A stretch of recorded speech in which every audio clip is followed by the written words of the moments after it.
Con este rexistro no Concello de Pontevedra quedou formalmente constituída hoxe a plataforma de afectados polo COVID, un colectivo do que forman parte xa unhas 1.100 empresas e particulares e que ten como objetivo principal axudar a todos os que se están vendo prexudicados pola pandemia.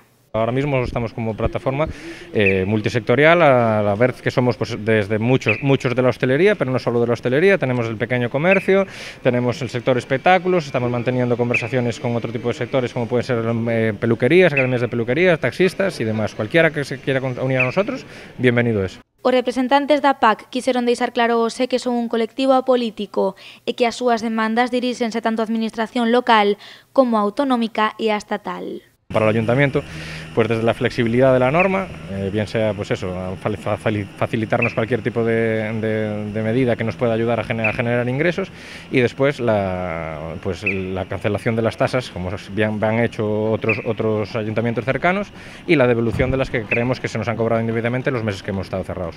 A la Xunta, ayudas claras y concisas y desde ya.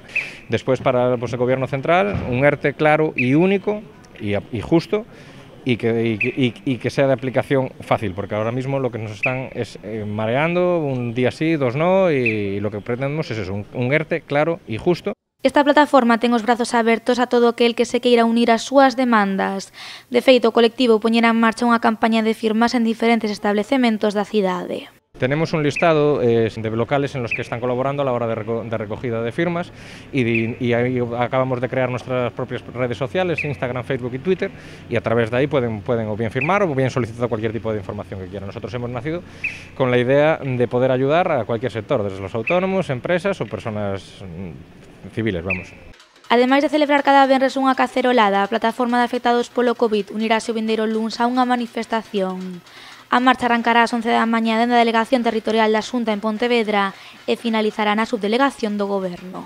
Nosotros lo que podemos hacer es hacer el máximo ruido posible para que se nos escuche y pretendemos estar sentados en todas las mesas de negociación o de aplicación de medidas que se considere bien desde nivel local en el ayuntamiento, pasando por la Xunta y donde se nos solicite. Nosotros lo que pretendemos con esta plataforma es ayudar y guiar las ayudas o subvenciones que se nos puedan dar hacia cosas que nosotros podamos aprovechar, ¿vale? Que eso es otro de las reivindicaciones que hacemos, que muchas veces, aún pretendiendo ayudar, no se hace de la forma que nosotros creemos que puede ser más óptima.